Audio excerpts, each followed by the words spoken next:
That's twisted.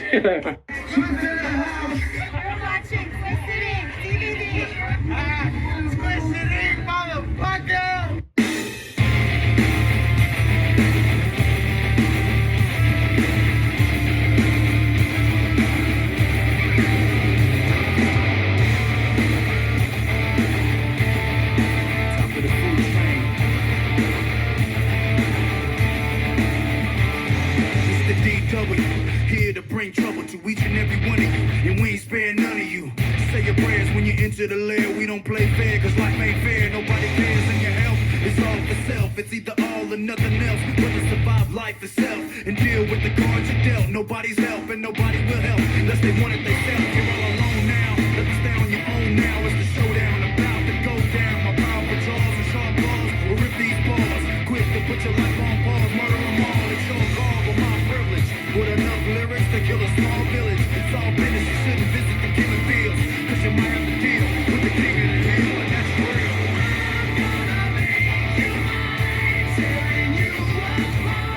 Makes me feel alive. I'm gonna use you. Gonna take my life. I can break you down. Now I feel alive.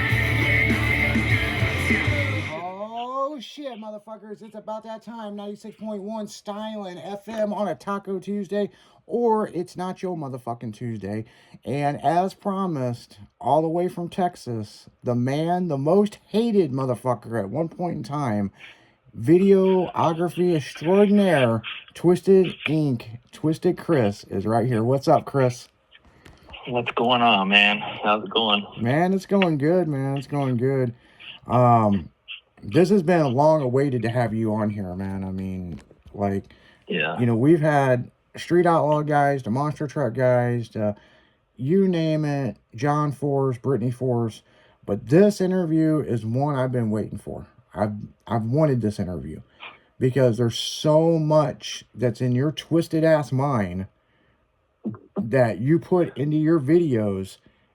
It's like, it's a fucking art form, man. You know, I mean, yeah, especially the first ones were a little wild. Yeah, the first ones are fucking really good, man.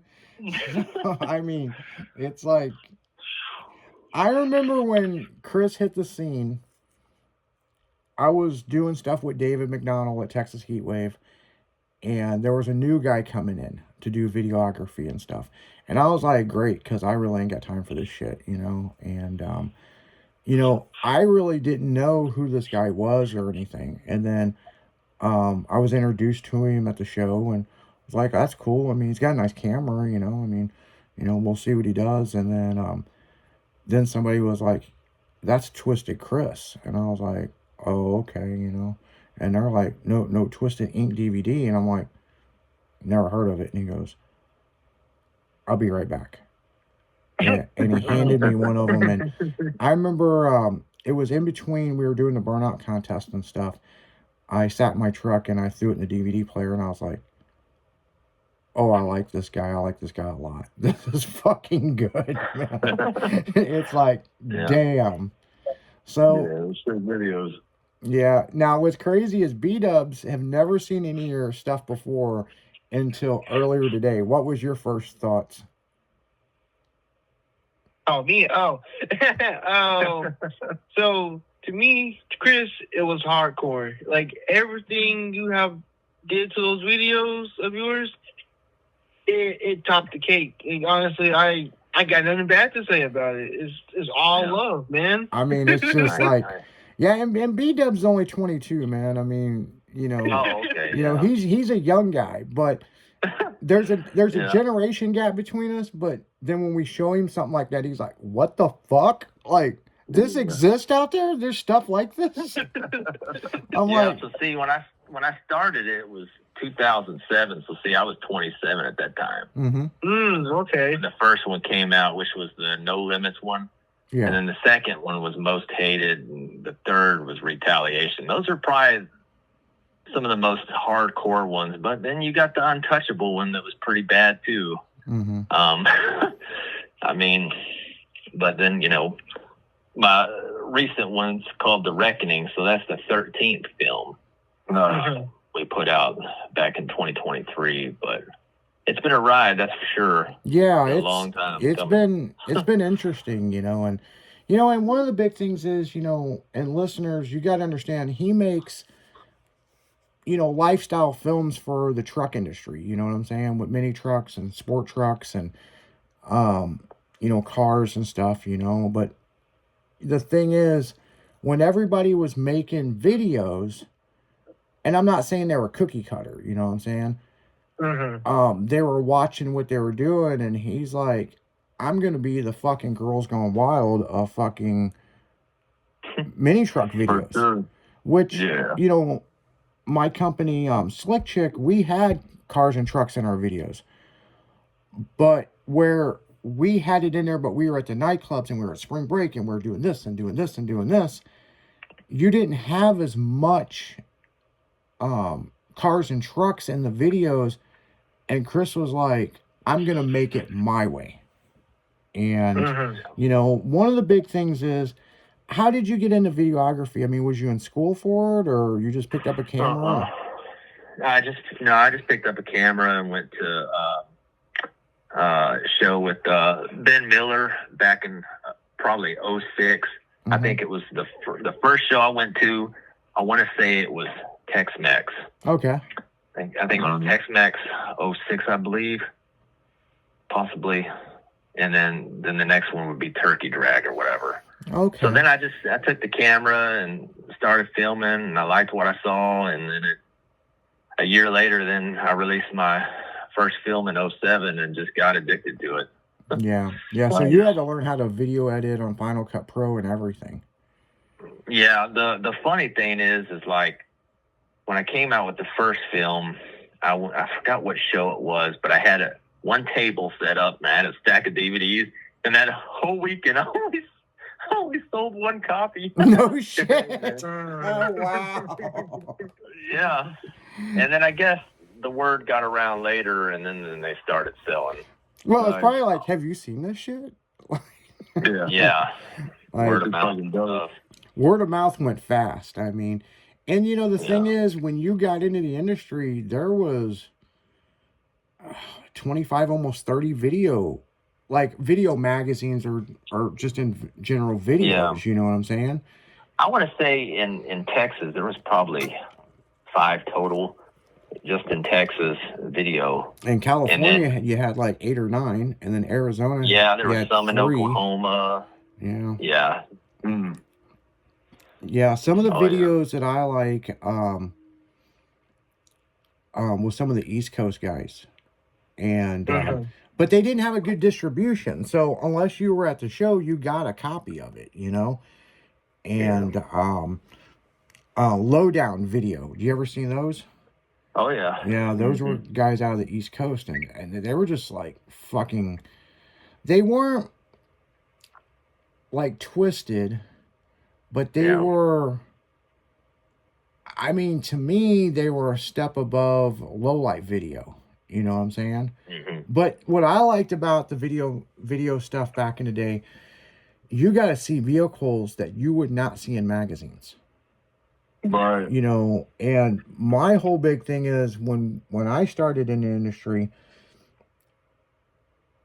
we filmed ourselves riding freestyle bikes, And so when I went to the show, I would film stuff, but Friday's load-in day, Saturday's a car show. Saturday night, there wasn't shit to do.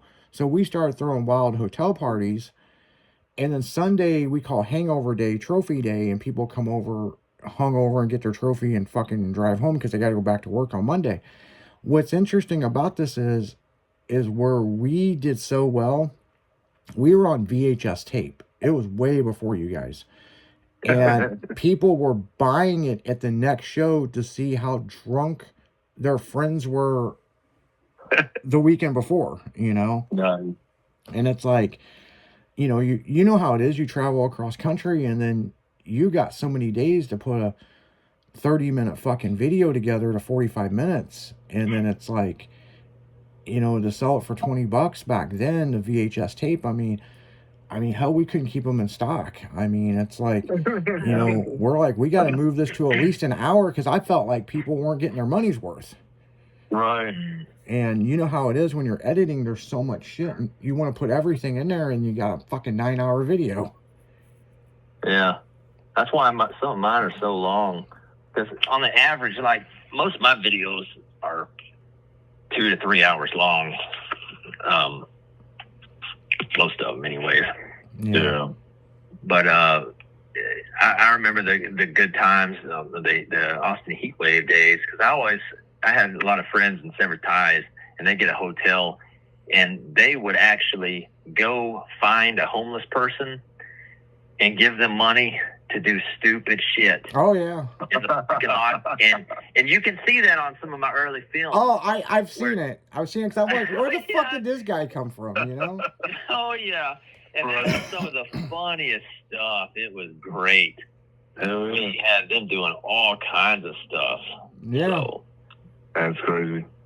I miss those days. Now, those days, I'm older now, so I can't do what I used to could do.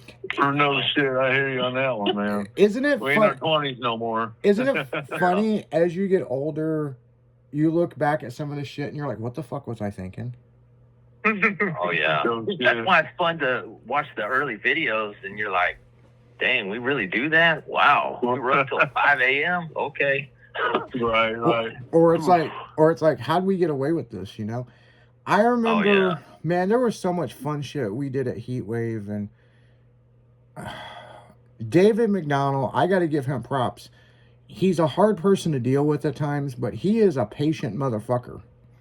Yeah. Because we would do shit at the hotels, and he would look at me the next day and be like, were you involved with that? And I'm like, no. And he'd look at you like, you're a fucking liar. You were. My favorite one is we got these in these hotel rooms. They had these like office chairs, right? Right. And I don't know what gave us this fucking stupid idea. And we had a bunch of rolls of duct tape from the show, right? And we strapped fire extinguishers to the chairs. Oh shit. And Zare and DJ Z fucking knows all about this. And we were drag racing each other in the hallways of the hotel with the fire extinguishers. And they're like little jet cars, man. I mean, fucking these things would take off like. But man, like everybody was getting sick from it, and you don't think about the shit that's in a fire extinguisher can really fuck you up in a confined space, and then the alarms go off and everybody takes off running, and it's like fucking. Yeah, I remember one crazy time at Turkey Drag. This is before it was a camping one like it is now, though. It was back in the old Tyler days. And all the mini truckers, we'd all be in the same fucking hotel, right? Well, it was cold one year, like super cold, and everybody's hanging outside, and they have a barrel out there, and we ran out of firewood, and I wasn't a part of this shit. Allegedly. Yeah. Okay, for the radio. But people were going in their hotels, getting their Bibles. Wow. Oh, yeah. And threw it in the fire. I'm like, oh my gosh. Like, we're going to hell now. No shit. I was like, dude, that is too much, dude. There was probably 30 or 40 of them that went in the fire. I'm like, oh my gosh. Just to keep warm. Yeah, leave it to Gen X, man. Gen X. You know, we all had a friend back in high school that would roll marijuana and use papers out of the Bible. Yep. And like my grandparents were preachers, and I was like, man, that's just so sacrilegious, but man, you gotta do what you gotta do. I mean, that's some twisted shit, let me tell you. Yeah. Wow. But motherfuckers throwing Bibles on a bonfire to keep it going, like that's hardcore, man. I mean, oh yeah. Like, I don't think I got any footage of that. I hope not. Yeah, I remember that. That was wild. Oh man. Well, I always tell everybody this: when I get to the pearly gates, I've got a lot of explaining to do, so it's gonna take a while for me to get into heaven. But Yeah, you ain't kidding. Yeah, Oh, here we go. but shit like that, it's like, were you part of this bonfire? Oh, no. Oh yeah, I didn't throw one in the fire, so I'm okay. yeah. But then I'll be asked, well, did you stop the other people? Nope. Right, yeah. No, I figured they'd be sitting on their own. They've got to answer their own questions, so. But see, those were the wild show days, though, Were you at the San Antonio one that was like, it was like that college campus thing, and we had those golf carts that David rented some golf carts from a place, or they sponsored the fucking show, something, I don't know. David's gonna hear this and fucking now know the truth. Oh, shit. And there was, remember, at Heat Wave, all those cones. And somebody set up a rally course, and everybody's putting in $100 bills on who was going to make it the fastest through there. And me and fucking Ralph Randall and Janisa from USAC. And we had a good $500 into this. Or no, Janisa put up like $500. I think Ralph put in like $750. I don't know. We had a lot of money in this, and we're going to win everyone's money. Wow. And that's when somebody flipped that golf cart down. It's like 37 or 38 staircase. They flipped the thing and got hurt, and everybody took off running, and fucking, man, it was a mess, man. And wow. So, but yeah, they I'm surprised they didn't bring a helicopter in on that. I mean, I really think that girl broke her neck. And I must not have been at that one. Now, I've seen a lot of crazy stuff go on at like Tex-Mex back in the days. That was a wild show right there. Probably one of my favorite. One of my favorite Tex-Mex ever is when the flood hit. Yeah. It was a mess. I mean, everybody was fucked. They were trapped. But is that the one where the winds were high? Yeah. And everybody's tents were. I was there. I forgot what year it was. It was real cold. Yeah, and it started raining, and you couldn't you couldn't hardly get your vehicle out of there. And then like it kind of stopped for a little while, and the sun come out, and motherfuckers were stripping naked and wrapping themselves in like trash bags or like saran wrap, and they were body surfing down that fucking hill. Oh yeah. And I was like, yeah, that's the one. I woke up in the morning and I looked out my tent window. Everybody's tents were blown everywhere except mine, because I had mine really tacked in. Yeah. That was brutal. Yeah. Brutal. Yeah, that's like my favorite Tex-Mex ever. Like, yeah.